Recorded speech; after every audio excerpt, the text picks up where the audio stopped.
drink and become Dracula. You will have enhanced senses, the strength of 100 men, dominion over the night and all its creatures. At what price? You have no idea. There is still more to fear! Dracula Untold, rated PG-13. And welcome to Time About the Movies, everybody. We have a lot of films to get to today. We have 7 movies for this October 10th, 2014. So much time and so little to see. Wait, strike that, reverse it.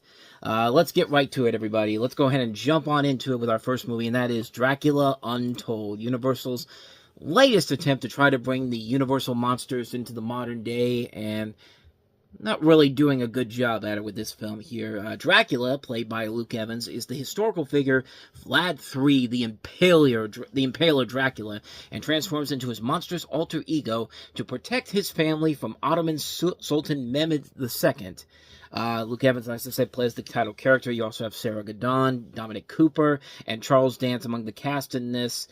The biggest problem for the movie right from the get-go is that it's a movie that is literally trying to create the next, cinematic universe. Marvel was doing such big business with the cinematic universe, and so everybody and their grandmother was trying to get a cinematic universe together, and this was before Universal decided on the dark universe legacy that they were going to handle here. But then, of course, The Mummy came out after this, and not surprisingly, didn't pan out that well either. So, yeah, they were trying their hardest to create a cinematic universe with the Universal monsters, and not surprisingly, it failed kind of miserably here. And this movie in particular is really not that great overall. In fact, really, there's not much more you can really add to it, except the fact that it's trying to be the Lord of the Rings of the horror movies, and really kind of failing miserably at it. Not saying that Luke Evans can't be a bad Dracula or a leading actor. He's fine in this, but he really isn't doing anything that makes you say that, wow, this guy has a lot of potential to be, this thing could have a lot of potential to be something incredible.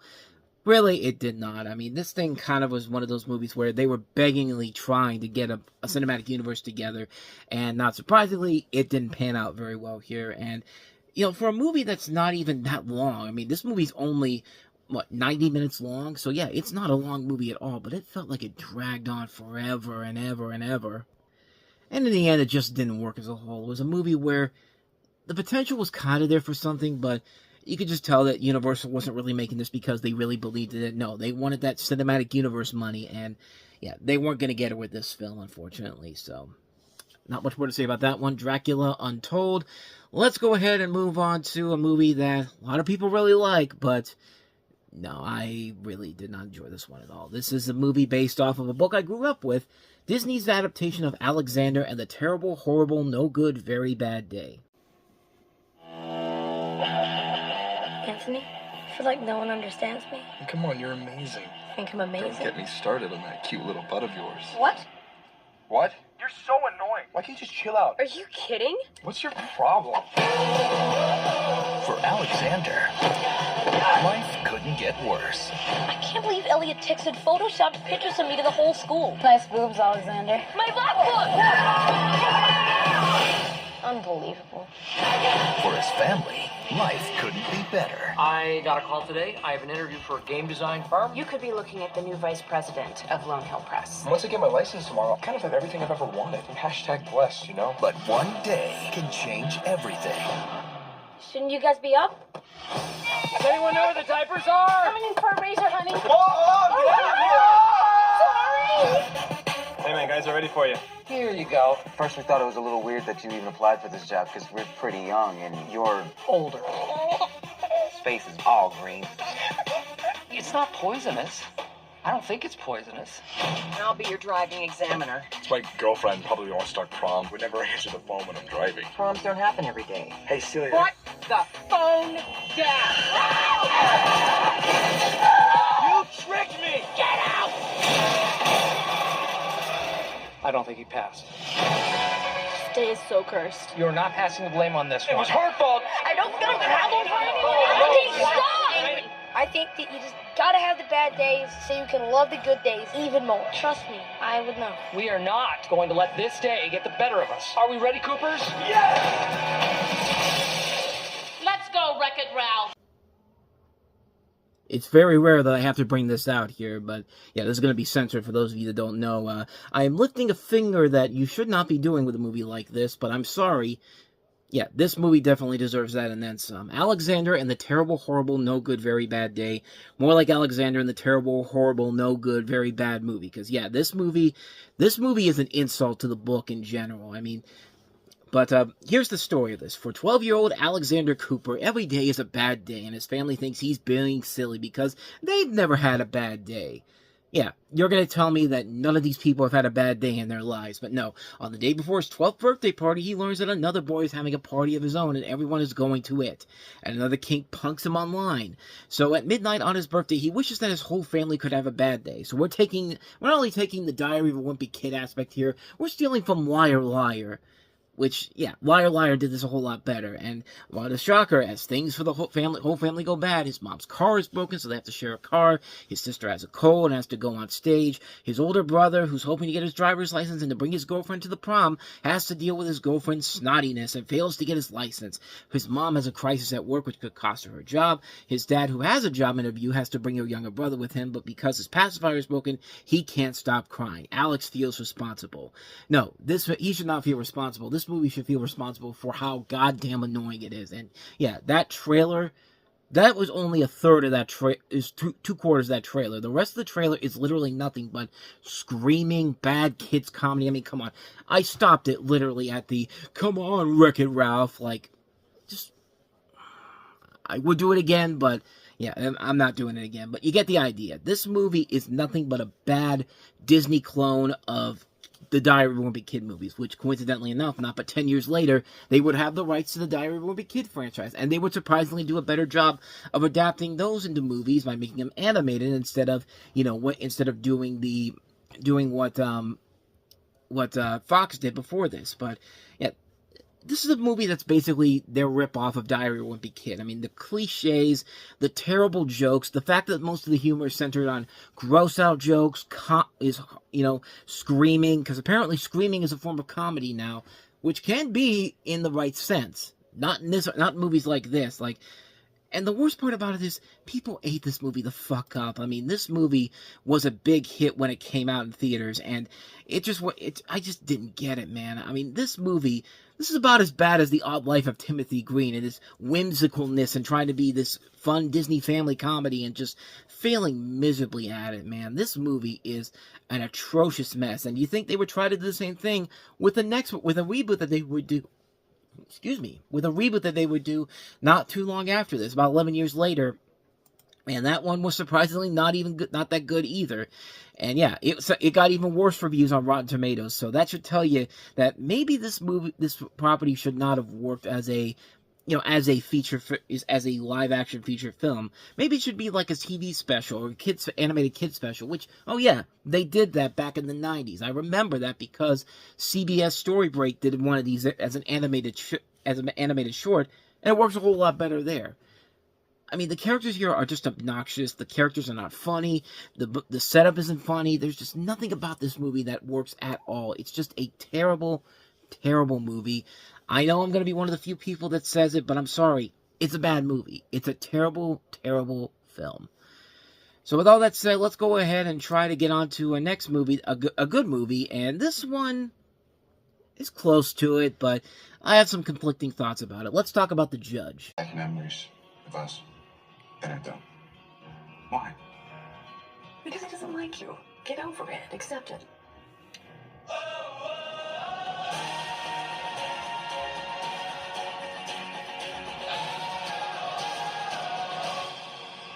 I wish I liked you more. He didn't mean that. He didn't mean that. The Judge, only in cinemas. Yeah, this is one of those ones where it really should be something that should be really good with two heavyweights in Robert Downey Jr. and Robert Duvall, but I can't really say it's a good movie overall. I mean, Let's talk about it. Hank Palmer, played by Robert Downey Jr., is a successful defense attorney in Chicago who is getting a divorce. And then his brother calls him, brother played by Vincent D'Onofrio, so you got Iron Man and Kingpin in the same movie, for you Marvel fans out there. He calls with the news that their mother has died. Hank returns to his childhood home to attend the funeral, and despite the brittle bond between Hank and the judge, played by Robert Duvall, Hank must come to his father's aid and defend him in court. Here, Hank discovers the truth behind the case, which binds together the dysfunctional family and reveals the struggles and secrecy of their family. And this movie works because of the cast. Robert Downey Jr. and Robert Duvall both give really good performances in here. Performances that I think should have gotten both of them Oscar nominations. I think Robert Duvall did get an Oscar nomination for this, but there's one scene in particular where as much as I can say what's bad about the movie, there's one great scene when they have this big scene in the house during a storm, during a tornado, I think it is, and they're just trying to have a conversation and like talking about what's going on with these two. And it's so well done, man. I mean, this is a great scene that shows the power of both Downey Jr. and Duvall as actors as a whole, and shows what they're capable of here. So yeah, they're given really good performances in this movie. And the rest of the cast is also very good too. Vera Farmiga, Billy Bob Thornton, Vincent D'Onofrio. And it's the story where the film gets really corny. It gets predictable as hell, and you can predict every dramatic cliche that's going to show up in its face in the movie. And you know where it's going to go, when it's going to end. And here's the thing. This is David Dobkin's first attempt at a dramatic film after being more well-known for his comedies, like Fred Claus, Wedding Crashers, and he unfortunately can't elevate the film to that next level overall. I mean, it's not that he's not trying. Like I said, there are times when he gets the scenes perfectly handled, but I think that's more on the actors as a whole. And he hasn't directed much since then. The last movie he directed was the Eurovision movie with Will Ferrell in it, and that came out in 2020. That's his only film he's directed after this, but, I mean, this is a film that should be mostly seen because of the good performances, but, like I said, that storm scene in particular, you can find it on its own online. But other than that, though, the rest of the film just kind of feels lazy and lackluster, and by the end of it, you're just kind of bored by it, by what's going on. And you don't come out feeling any remorse or anything about it overall. It's a disappointment overall, but not a complete failure. It's a failure that's just kind of like, you know, they tried, but man, this thing could have been so much better overall. But like I said, not a terrible mess of a film, but just kind of a movie where it's just like, yeah, certainly could have been a whole lot better than it actually was, but certainly not a forgettable movie at times. But you get the idea. So anyway, let's go ahead and move on to a movie. Speaking of forgettable, I have no idea what this movie even is. Even as I watched the trailer for it, I'm just kind of like, I've never even heard of this movie, Addicted. I could never fill this void. Based on the best-selling novel by Zane, Where are you going, mate? comes the movie event I can't. My family, my kids. that will take your breath away. On October 10th, Bit of advice. Be careful. I took a step down a terrible path. You have got to take control of your life now. You're not gonna walk away from me. Don't throw it away! Addicted, rated R, directed by Billy Woodruff. Nope, can't remember this movie one bit. So that should not be a good sign for this film, but I've heard the name Zane before. If you watched Skinamax back in the day, he made a couple of shows for Cinemax back then, but yeah, I have known nothing about this movie at all. Desire and the Dangers of Indiscretion. Successful businesswoman Zoe Renard, played by Sharon Leal, who I like as an actress, appears to have attained it all. The dream husband she loves, played by Boris Kodjoe, 2 wonderful children, and a flourishing career. As perfect as everything appears from the outside, Zoe is still drawn to temptation she can't escape or resist, and she pursues a secretive life. Zoe finds herself risking it all when she heads down a perilous path she may not survive. Apparently nobody else survived this movie because, yeah, this thing, I barely remember it, and it didn't even make much of an impact at the box office, man. I mean, granted it did cost only $5 million, but then again, there's not really a big name in this movie. I mean, the only other big name besides Sharon Leal and Boris Kodjoe might be Kat Graham from The Vampire Diaries and Tasha Smith, who's been like a character actress for a number of years. But other than that, though, there's really nobody else in this movie of noteworthiness. This is directed by Billy Woodruff, who also gave us Beauty Shop and Honey. But other than that, though, he's been mostly kind of relevant to direct-to-DVD movies, you know, films that were not really all that great, all that memorable overall, and just kind of like, I mean, what are we even doing here? Like here's the rest of his films he's done. He's done a Bring It On direct-to-video sequel, a Drumline direct-to-video sequel, which came out this very year, the two Honey direct-to-video sequels, Rags for Nickelodeon, yeah, with Keke Palmer in it, and The Perfect Match, which, again, is another movie I don't even remember, except the fact that it's got Paula Patton in it, so I guess there's that. But yeah, I don't remember a damn thing about that movie. Terrence J's in it. I mean, I'm just kind of killing time here because I really have not seen this movie. I have no reason to see this movie. Nobody's ever said, dude, you got to check out Addicted, man. And it's funny how a movie called Addicted is it seems like the most forgettable movie I've ever seen in my life. I've even tried to remember in my life. I say to see it because I haven't seen it, but you get the idea. This movie is probably not all that good. And the fact that nobody probably remembers it by this point, it's probably not a good sign for this film. So, with all that said, let's go ahead and move on to our next movie, which is, believe it or not, which actually probably is another film I don't remember. It's called Kill the Messenger. Gary Webb, San Jose Mercury News. You believe in conspiracy theories, Gary? If I believe it, there's nothing theory about it. One of the DEA's most wanted brought in thousands of kilos of cocaine to the U.S. For who? The U.S. government. Some fancy information you have there. Dangerous. What you found here is a monster. There are ongoing operations you're in danger of exposing. Be careful. We'd never threaten your children, Mr. Webb. What'd you say? What we're saying is we're going to kill your children. I mean, put it together, dumbass. But yeah, I honestly don't remember this movie either. I mean, I don't remember it being a bad movie. I've heard when it came out, it got decent reviews. So unlike Addicted, it feels like a film that did get some love back in the day, but it's just kind of been pushed off to the side because it's a film that I don't think a lot of people really remember from it. But Jeremy Renner stars as a reporter who suppressed attempts to cover the CIA involvement in secret support of large-scale cocaine sales to fund the Nicaraguan Contras. This is a story, of course, taking place in 1996 and directed by Michael Cuesta, who is mostly known for his work on television. I mean, his stuff in terms of films, I mean, the only thing he's done that's really noteworthiness was American Assassin, and that's another one that you probably don't remember. But hey, it's written by Peter Landsman, who wrote Parkland and also Concussion. Yeah, this is probably not a good movie. And like I said, I barely remember this one too. It just kind of feels like, this film kind of feels like it just... I mean, with a cast that includes Jeremy Renner, Rosemary DeWitt, Ray Liotta, Tim Blake Nelson, Barry Pepper, Mary Elizabeth Winstead, Paz Vega, Oliver Platt, Michael Sheen, Andy Garcia, Robert Patrick, Michael K. Williams. You would think that there'd be at least some memorability to it, but I don't remember a damn thing about this movie. And the fact that I don't remember this film in particular probably is not a good sign about this film in general. Even though Jeremy Renner can be a solid actor in a leading role, if I can't remember this movie in general, then that's a huge problem right there. And yeah, from what I remember from it, I thought it was just okay, but it didn't leave much of a lasting impact overall. So yeah, those last two movies were not that memorable. So let's go ahead and move on to, if I can find the page here. Let's move on to, we got some good, we actually do have memorable movies now. Let's go ahead and move on to one of the big Oscar contenders of the year, and that is J.K. Simmons and Miles Teller in Whiplash. All right, Whiplash, 5, 6. Man, I push people beyond what's expected of them. Why would you let him get away with what he did to you? Because I want to be great. I can cut you anytime I want. You would have cut me by now. Try me! There are no two words in the English language more harmful than good job.